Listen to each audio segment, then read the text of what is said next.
జై శ్రీరామ్ మిత్రులారా, ఇప్పుడు వర్షాకాలం మొదలైంది. ఇప్పుడు కొద్దిగా వర్షం అంటే ఒక అర్ధగంట కానీ గంట కానీ వర్షం కురిస్తే ఎక్కడ చూసినా కూడా రోడ్ల మీద పెద్ద పెద్దగా కూడా లోతైన నీళ్లు పారుతున్నాయి. చాలా లోతుగా అంటే మోకాళ్ళ పైకి కూడా నీళ్ళు వచ్చేస్తున్నాయి రోడ్డు మీద. మళ్ళీ తర్వాత ఆ అసహ్యమైన నీళ్ళలోనే అందరూ వాహనాలన్నీ కూడా తోసుకొని పోతున్నారు. ఏదైనా వాహనం ఆగిపోతే చాలా ఇబ్బంది పడుతున్నారు. దీనికి అంతటి కారణం ఏంటి అని మనము కనుక్కోవాలి. అసలు ఆ కారణం తెలుసుకోకుండా ఎవరినెవరో నిందించి మనం అంత ఇబ్బంది పడితే లాభం లేదు. నేను అనుకుంటున్నాను దానికి కారణం ఏంటంటే ఇప్పుడు మనం వాడే విసిరేసిన ప్లాస్టిక్ సంచులే అన్నమాట. దాన్ని కొద్దిగా విశదీకరిస్తానమాట. కొద్దిగా ఏ విధంగా ఇది నీళ్ళన్నీ రోడ్డు మీదకి ప్రవహిస్తున్నాయి, రోడ్డు మీద విపరీతంగా ప్లాస్టిక్ చెత్త విపరీతంగా వేస్తున్నారు, దీనికి వరదలకు ఏమైనా సంబంధం ఉందా అని మీకు ఈరోజు వివరిస్తాను.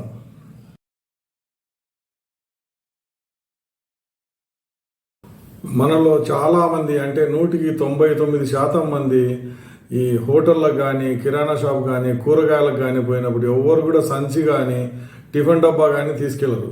కానీ వాళ్ళు ఇచ్చిన ప్లాస్టిక్ సంచులు ఎన్నైనా సరే తీసుకొని వస్తారు. కొంతమంది నానువేను బ్యాగ్స్ అంటారు కదా, అంటే అవి అల్లిక లేని అన్నమాట. దాన్ని చెత్తతో తయారు చేసిన సంచులు వీళ్ళు ఎక్కువగా రెడీమేడ్ షాప్ వాళ్ళు ఇస్తుంటారు. వాళ్ళ బ్రాండ్ నేము ఆ షాప్ నేము ఆ సంచి మీద వేసుకొని అటువంటి సంచులు ఇవన్నీ తీసుకుంటారు.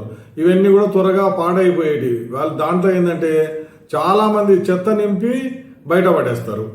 ఆ చెత్త నింపి బయట పడేస్తారు కదా, చాలా మంది ఒకరు కాదు ఇద్దరు కాదు చాలా కోట్లలో అన్నమాట.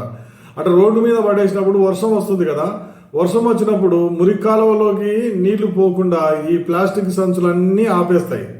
అందుకని ఈ వర్షం వచ్చిన నీళ్లు విపరీతంగా రోడ్డు మీద పారుతుంటాయి. అన్ని రోడ్డు మీదే పారుతున్నాయి. నేను చూశాను చాలా చోట్ల భూమిలోకి పోనీకి, అదే డ్రైనేజ్లోకి పోనీకి వాళ్ళందరూ రంధ్రాలు పెట్టింటారు. కానీ ఆ రంధ్రాలు అన్నింటిని కూడా ఈ ప్లాస్టిక్ చెత్తతో నిండిన సంచులు అన్నీ ప్లాస్టిక్ సంచులే. మళ్ళీ అందులో ప్లాస్టిక్ కూడా పెట్టింటారు సంచిలో కూడా. ఇవన్నీ కూడా పోయి ఆపేస్తాయి అనమాట ఆ రంధ్రము. అందుకని కొంతమంది ఏం చేస్తారు, అప్పుడప్పుడు ఈ పెద్ద రంధ్రాన్ని కూడా తీసేయాలని ప్రయత్నిస్తే అక్కడ నుంచి ప్లాస్టిక్ సంచులు దూరంగా పోయి ఎక్కడో చోట మళ్ళీ ఆగిపోతాయి. అండర్ గ్రౌండ్ ఉంటుంది కదా, అక్కడ అన్ని ఈ ప్లాస్టిక్ సంచులన్నీ కూడా అండర్ గ్రౌండ్ డ్రైనేజ్ నుంచి లోపలికి వెళ్ళిపోతాయి, ఒక చోట ఆగిపోతాయి. అప్పుడు కూడా అంతే అనమాట, అప్పుడు కూడా వరదలు వచ్చేస్తాయి. కానీ దీనికి అంతా కారణం ఏంటంటే మనమే అనమాట. మనం వాడే ప్లాస్టిక్ సంచులే. అంటే కుళ్ళిపోయిన సంచులు ఎన్ని వాడితే అంత ప్రమాదం ఉంటుంది అనమాట. చాలా మంది ఏంటంటే నేను ఒక్కనే కదా వాడుతున్నాను అనుకుంటారు, కానీ చాలా నష్టం అవుతుంది. నేను ఒక్కరిని కూడా వాడకూడదు, నేను ఇంటి నుంచి బట్ట సంచులు కొనుక్కొని తీసుకెళ్ళాలి, అక్కడ హోటల్కి పోయినప్పుడు టిఫిన్ డబ్బాలు అరలున్న టిఫిన్ డబ్బాలు తీసుకెళ్లాలని ఎంతమంది అనుకుంటున్నారు. నేను ఎక్కడ పోయినా కూడా అక్కడ హోటల్కి పోయినప్పుడు నేను తీసుకెళ్తుంటాను కదా, ఈ కిరాణా షాప్ కానీ లేకుంటే కూరగాయల షాప్ కానీ. చెప్తే అందరూ కూడా వాళ్ళు చెప్పినావు లేను, నీకు ఒక్కరికే నాకు తెలుసు, మాకు తెలుసు, నువ్వంత పబ్లిసిటీ కోసం చెప్తున్నావని అంటున్నారు. మరి ఇట్లా ఉంటుంది. మన వాళ్ళకి ఏదైనా మంచి విషయం చెప్తే మరి ఉల్టాగా అంటే మనల్నే తిరిగి బెదిరించేస్తున్నారు. మన చుట్టుపక్కల ఎంతో మంది విద్యావంతులు ఉంటారు అండ్ ఉపాధ్యాయ వృత్తిలో ఉండి కూడా వాళ్ళకి తెలుసు పర్యావరణం నాశనం చేసే ఈ ప్లాస్టిక్ సంచులు, అయినా కూడా వాళ్ళు ప్లాస్టిక్ సంచులే తీసుకుంటారు. మరి లక్షల రూపాయలు జీతం వచ్చే వాళ్ళు అలాగే చేస్తున్నారు. సరే, కోట్ల రూపాయల ఆస్తి ఉన్నవాళ్ళు వాళ్ళు కూడా అంతేనాడు, ఉచితంగా వచ్చే ప్లాస్టిక్ సంచులే కావాలంటారు. అది ఎవరి దగ్గర నుంచి? బీద వ్యాపారస్తుల నుంచి అనమాట. రోజు 4-5 సంచులు ఇట్లా అటువైపు 2 ఇటువైపు 2 వేసుకొని ఊంచుకుంటూ నడుచుకుంటూ వచ్చేస్తుంటారు. మళ్ళీ అవి ఎందుకన్నా వీళ్ళకి పనికి వస్తాయా? పనికిరావు. పోనీ వాళ్ళకేమన్నా మనం ఎవరితో తీసుకుంటున్నామో వ్యాపారస్తులు, చిన్న వ్యాపారస్తులు, ఇప్పుడు కూరగాయలు అమ్మే వాళ్ళు కానీ కిరాణా షాప్ వాళ్ళు కానీ, వాళ్ళ దగ్గర నుంచి మనం తీసుకుంటున్నాం, వాళ్ళకు ఉచితంగా వస్తాయా? రావు. మరి మనం ఎందుకు తీసుకుంటున్నాం అంటే వాళ్ళకు డబ్బులు ఖర్చు కావాలని ఒక దురుద్దేశం అన్నమాట. తర్వాత వయసు ఎక్కువ 60 సంవత్సరాలు 70 సంవత్సరాల వాళ్లకు కనీసం కొద్దిగానే దేశభక్తి ఉండాలి. మనం ప్లాస్టిక్ సంచులు వాడితే చుట్టుపక్కల పర్యావరణం అంతా నాశనం అయిపోతుంది, మన తర్వాత తరం వాళ్ళకు చాలా హాని చేస్తుంది, తాగడానికి నీళ్లు దొరకవు, జంతువులు చాలా చనిపోతున్నాయి, తర్వాత పక్షులకు కూడా హాని చేస్తుంది, ఇది గడ్డి కూడా మొలవదు ఈ ప్లాస్టిక్ సంచి విపరీతంగా మనం వాడుతుంటే. తర్వాత ఈ డంప్ యార్డ్లు పెరుగుతూ పోతున్నాయి. ప్రతి సిటీలో కూడా ఈ డంప్ యార్డ్ అనేది పెరుగుతూ పోతున్నాయి. దానికోసమని కోట్ల రూపాయలు ఖర్చు పెట్టి మళ్ళీ కొత్తగా భూమిని కొంటున్నారనమాట ఈ మున్సిపాలిటీ వాళ్ళు. ప్రతిరోజు ట్రాన్స్పోర్ట్ చేయడానికి వీళ్ళకి కూడా ఖర్చు ఎక్కువ అవుతుంది. అదే మనం ప్లాస్టిక్ సంచులు కాకుండా బట్ట సంచులు వాడి టిఫిన్ డబ్బాలు తీసుకెళ్ళామనుకోండి, ఎంతోమంది బీద వ్యాపారస్తులకు మేలు చేసిన వాళ్ళం అవుతాం. మళ్ళీ చేనేత వాళ్ళకు కూడా మనం మేలు చేస్తాము. స్టీల్ షాపులు ఇవన్నీ ఉంటాయి కదా, వాళ్ళకు కూడా మనం మేలు చేసిన వాళ్ళం అవుతాం. ఇప్పుడు ఒక్క షాపుకే ఒక్క బీద ఆయనకు 3,000 రూపాయలు నెలకు ఖర్చు అవుతుందని చెప్తున్నాడు. మీరు ఎవరినన్నా అడగండి, కూరగాయల షాపుకి వెళ్ళి ఎన్ని విపరీతంగా ప్లాస్టిక్ సంచులు ఇస్తుంటారో వాళ్ళే. మరి అటువంటి బీద ఆయన దగ్గర కూడా మనము ప్లాస్టిక్ సంచులు ఉచితంగా తీసుకుంటామంటే మనకు అసలు కనీసం కొద్దిగానే సిగ్గుండాలి. ఎందుకంటే మన దగ్గర ఆస్తి ఉంది కదా, మనం 10 కాకపోతే 20 సంచులైనా కొనుక్కోగలము. మళ్ళీ ఎందుకు కొనుక్కోలేదు? మనం మన చుట్టుపక్కల బంధువులకు కూడా మనము బహుమతిగా ఇవ్వగలము. ఉచితంగా తీసుకున్న సంచులే, మా స్నేహితుడు ఒక ఆయన 3,000 సంచులు ఉచితంగా పంచాడు. ఆయన కూడా ఆ సంచులు కూడా ఆయన దుకాణానికి తీసుకొని రావడం లేదు, వేరే దుకాణానికి కూడా తీసుకెళ్లడం లేదు. అంటే అంత హీనమైన బుద్ధితో ఉన్నారన్నమాట. నికృష్టులు అంటారు చూడండి, ఇది వీళ్ళే అనమాట. ఉచితంగా తీసుకున్న సంచులు కూడా బయటికి తీసుకెళ్లడం లేదంటే ఎంత నికృష్టులో అర్థం చేసుకోండి. నా అంచనా ప్రకారం మన దేశానికి ఈ ప్లాస్టిక్ సంచులు 1995 ఆ మధ్య వచ్చేసింటాయి. నేను అప్పుడు చూశాను ఈ ప్లాస్టిక్ సంచులు అసలు భూమిలో కరిగిపోవు, జంతువులన్నీ కూడా చనిపోతాయి. ఇవి తెలియక ఆహార పదార్థాలన్నీ ఆ ప్లాస్టిక్ సంచిలో పడేసి బయట పడేస్తున్నారు. అప్పుడు తిన్న తర్వాత ఈ కాన్పూర్లో కానీ వారణాసిలో కానీ చాలా ఆవులు చనిపోయిన తర్వాత వాటిని కారణం కనుక్కుంటే ఏంటంటే ఇదే ప్లాస్టిక్ సంచులు విపరీతంగా అవి తినేసినాయి ఆహారము అనుకొని.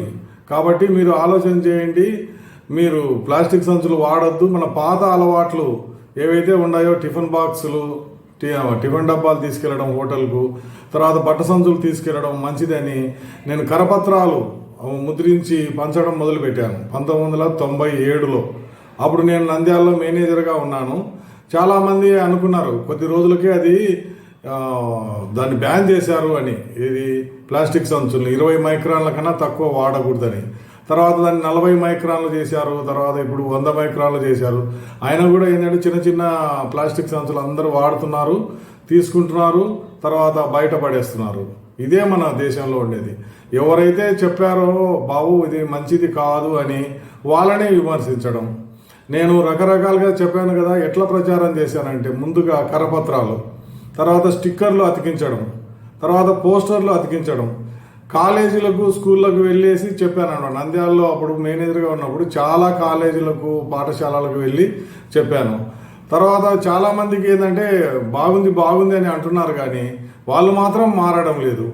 తర్వాత ఇక్కడికి హైదరాబాద్కు వచ్చిన తర్వాత వార్తాపత్రికల్లో విపరీతంగా వచ్చింది, నా గురించే రాశారు, వాళ్ళు ఇట్లా ప్రచారం చేస్తున్నారండి. మళ్ళీ అదేనా చూసినా కూడా కొంతమంది మారొచ్చు. పోస్టర్లు విపరీతంగా ఎక్కడంటే అక్కడ గోడల మీద నేను అతికించాను. చాలామందికి తెలుసు అది దాని నష్టం కలుగజేస్తుంది ఈ ప్లాస్టిక్ సంచులు వాడితే అని, అయినా కూడా ప్లాస్టిక్ సంచులు వాడుతున్నారు. టీవీలలో చాలా కార్యక్రమాల్లో కూడా నేను ఇదే చెప్పాను, బాబు ఈ ప్లాస్టిక్ సంచులు చాలా నష్టం వస్తుందని. 2011లో వాళ్ళు TV9 వాళ్ళు గ్రీన్ అర్త్ అవార్డు అని ఇచ్చారు నాకు. అంటే అప్పుడన్నా కొద్దిమంది తెలుసుకొని ఉండాలి. నా ప్రోగ్రాం అప్పుడు 3 సార్లు ప్రసారం చేశారు. మరి ఎందుకో చాలామందికి నిర్లక్ష్యం ఎక్కువ అయిపోయింది. పదే పదే ఎంత చెప్పినా కూడా ప్లాస్టిక్ సంచులు. నేను వ్యక్తిగతంగా కూడా ప్లాస్టిక్ సంచులు తీసుకుపోయే వాళ్ళని చెప్తున్నాను, ప్లాస్టిక్ సంచులు వాడితే చాలా నష్టం ఉంది అని. అయినా కూడా చాలామంది చదువుకున్న వాళ్ళే నా మాట వినడం లేదు.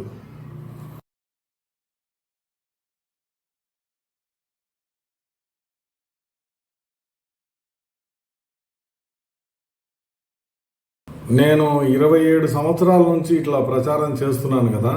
అంటే బ్యాంకులో పనిచేసేటప్పుడు కానీ, నివాసం దగ్గర కానీ, ఎక్కడైనా బయటికి పోయి ప్రయాణం చేసేటప్పుడు కానీ, ఎక్కడైనా సరే ఈ కరపత్రాలు, పోస్టర్లు ఎక్కడైనా అతికించడం ఇవన్నీ చేస్తున్నాం కదా. అంటే నన్ను విమర్శించే వాళ్ళే ఎక్కువ ఉన్నారు, కానీ వాళ్ళు మారాలని అనుకోవడం లేదు. ఇప్పుడు ముఖ్యంగా మనం స్నేహితులు కానీ బంధువులు కానీ ఉంటాం, మనం ఏదైనా చెప్తాం మంచి విషయం, వాళ్ళు ఏదైనా కొద్దిగా మారాలి కదా, కనీసం 100 మందిలో ఒకరిద్దరైనా మారాలి. కానీ అలా కాలేదు. అంటే వాళ్ళు స్టబ్బర్న్, అంటే చాలా కఠినంగా ఉన్నారన్నమాట, నేనెందుకు మారాలి అని. తర్వాత నేనుండే నివాసం దగ్గర, అంటే చాలా ఊళ్ళలో ఉన్నాను కదా, ఇప్పుడు మోర్తాడు కావచ్చు, తర్వాత నంద్యాల కావచ్చు, కర్నూలు కావచ్చు, ఇంకా గద్వాల కానీ, ఇక్కడ కొత్తకోట కానీ చాలా ప్రదేశాల్లో హైదరాబాద్లో కానీ నేను నివాసం ఉన్న చుట్టుపక్కల కూడా వాళ్ళందరికీ కూడా చెప్తున్నాను. మరి వాళ్ళు ఎంతమంది మారారంటే వాళ్ళు కూడా అంతే అనమాట. అంటే మేము మారము, ఎవరో ఒకరిద్దరు మారిండొచ్చు, అది కొద్ది రోజులే అనమాట. మళ్ళీ మామూలే ప్లాస్టిక్ సంచులు ఉచితంగా వస్తున్నాయని. నివాసం దగ్గరికి వాళ్ళ దగ్గరికి తోపుడు బండి వస్తుంది కూరగాయలది. ఆ తోపుడు బండి వచ్చినప్పుడు అక్కడికి కూడా వీళ్ళు సంచులు తీసుకెళ్లరు. మేము ఎన్నో సంచులు ఇచ్చామన్నమాట, ఇంటికి పోయి కొనుక్కోండి అని. వాళ్ళు ఏమంటారు, మాకు వద్దు, మా ఇంట్లో ఉన్నాయి అంటారు. కానీ వాడుతున్నట్టు ఎక్కడ కనిపించదు. సరే, మన తర్వాత ఇప్పుడు బంధువులు అయిపోయినారు, ఉద్యోగస్తులకు నేను ఎంతమందికి చెప్పింటాను, వేల మందికి చెప్పింటాను. వాట్సాప్ ద్వారా కానీ, కరపత్రాలు పంచడం కానీ, పోస్టర్లు, స్టిక్కర్లు, అందు కూడా ఎక్కడ పోయినా ఏ రివ్యూ మీటింగ్ జరిగినా కూడా అక్కడ సమయం తీసుకొని ఒక 10 నిమిషాలు అందరికీ చెప్తుంటాను, ఈ ప్లాస్టిక్ సంచులు చాలా చాలా నష్టం కలగజేస్తాయని. కానీ ఎంతమంది మారుతారంటే ఏమీ లేదు. వాళ్ళు ఏంటంటే ఉల్టా విమర్శించడం అనమాట. ఈయన ఏదో పెద్ద దేవుని మాదిరి వచ్చేసినాడు, మనకు చెప్తున్నాడు, మాకు తెలుసు కదా అని. మళ్ళీ తెలిసినప్పుడు మారాలి కదా. మళ్ళీ ఇంకా చాలా మంది ఏంటంటే లక్షల రూపాయల జీతం ఉన్న వాళ్ళు కూడా మేము మారము అని చాలా స్ట్రిక్ట్గా ఉన్నారు. తర్వాత నన్నే ఎగతాళి చేసి నన్నే నా పనిని విమర్శిస్తూ ఉంటారు అన్నమాట రోజు.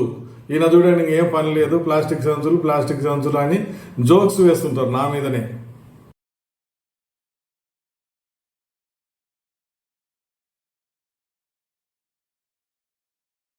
ప్లాస్టిక్ సంచులు మానాలని ప్రజలంతా కూడా బట్ట సంచులు తీసుకెళ్లాలని, హోటళ్ళకు పోయినప్పుడు టిఫిన్ డబ్బాలు కూడా తీసుకెళ్లాలని నేను రకరకాలుగా ప్రచారం చేస్తున్నాను. ముందుగా కరపత్రాలు, తర్వాత కరపత్రాలు ముద్రించి పంచిన తర్వాత స్టిక్కర్లు ముద్రించాను. ఎక్కడైనా గోడ దగ్గర ఆ కార్యాలయాలలో గోడ మీద అతికించడం అన్నమాట. తర్వాత పోస్టర్లు, అంటే ఈ ఇంటి నుంచి సంచి తీసుకెళ్ళాలి అని పోస్టర్లు కూడా చేశాను అనమాట. తర్వాత పాఠశాలలకు వెళ్ళి, స్కూళ్ళకు, కాలేజీలకు వెళ్ళి కూడా ప్రచారం చేశాను. తర్వాత టీవీలలో ప్రచారం చేశాను. తర్వాత సోషల్ మీడియా ద్వారా, ఫేస్బుక్, వాట్సాప్ ద్వారా ఇట్లా కూడా చేశాను అనమాట. వార్తాపత్రికలలో ప్రసారం చేసాము. అంటే నా వార్త వచ్చినప్పుడు చాలా పెద్దగా అనమాట, అర్ధ పేజీ, పూర్తి పేజీ, ఇదంతా కూడా వార్తాపత్రికలలో వచ్చింది.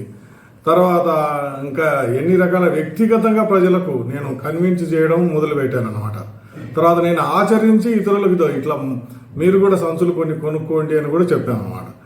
ముందుగా ఏంటంటే ఇది సింపుల్ రూల్ అని కూడా చెప్పాను చాలా చోట్ల. నాకు అవార్డు ఇచ్చినప్పుడు ఫంక్షన్లో ఏంటి, 2 వీలర్స్ అంటే ద్విచక్ర వాహనంలో పోయినప్పుడు 2 సంచులు, బట్ట సంచులు పెట్టుకోవాలి. తర్వాత 4 వీలర్స్ అంటే కారులో పోయినప్పుడు 4 బట్ట సంచులు పెట్టుకోవాలి అని. మరి అది కూడా ఎంతమంది పాటించారంటే ఇంకా దేవుడికే తెలియాలి. అవన్నీ అయిపోయిన తర్వాత ఇప్పుడు నేను వీడియోలు చేసి కూడా ప్రసారం చేస్తున్నాను అనమాట. అంటే ప్రచారం చేస్తున్నాను, ఇట్లా ప్లాస్టిక్ సంచులు వాడద్దు, బట్ట సంచులు తీసుకెళ్ళాలి అని. నేను సిరిసిల్ల నుంచి వేల సంచులు కుట్టించి తీసుకొని వచ్చి ఇక్కడ అమ్మామన్నమాట. చుట్టుపక్కల హైదరాబాద్ కానీ, ఇంకా కర్నూలుకు పంపించాము, ఇంకా చాలా ఊర్లకు పంపించాను. అంటే 10-20 రూపాయల సంచులే ఈ బట్ట సంచులు కొని వాడాలని చాలామంది కొనుక్కున్నారు. వాళ్ళేమో డిస్ట్రిబ్యూట్ చేశారు, ఉచితంగా ఇచ్చారంట. కానీ అది తీసుకున్న వాళ్ళు చాలామంది వాడలేదు. మరి మన దేశం వాళ్ళు మీరు చూడండి, ఇన్ని రకాలుగా నేను ప్రచారం చేస్తున్నాను, ప్లాస్టిక్ సంచులు మానాలి అని. మరి మారడం లేదు, 1% అన్నా కనీసం మారడం లేదు. అందరూ తీసుకుంటున్నారు, దాంట్లో చెత్త నింపుతున్నారు, బయట పడేస్తున్నారు. మరి మనకే కదా హాని జరిగేది అని ఆలోచన చేయడం లేదు. బీద వాళ్ళ దగ్గర నుంచి కూడా ధనవంతులు ప్లాస్టిక్ సంచులు తీసుకుంటున్నారు ఉచితంగా. మరి అది ఎంత నష్టమో దేశానికి, అది ఆలోచన చేయడం లేదు. పాపం బీదవాడు కావాలన్నా మన దగ్గర డబ్బులు ఉన్నాయి, ఒక 10-20 సంచులు కొనుక్కోవచ్చు కదా. తర్వాత ఇంకో సామాజిక విషయం మీద ప్రజలకు అవగాహన కల్పించేందుకు వీడియో చేసి మీ ముందుకు వస్తాను. అంతవరకు సెలవు. నమస్తే. జై హింద్.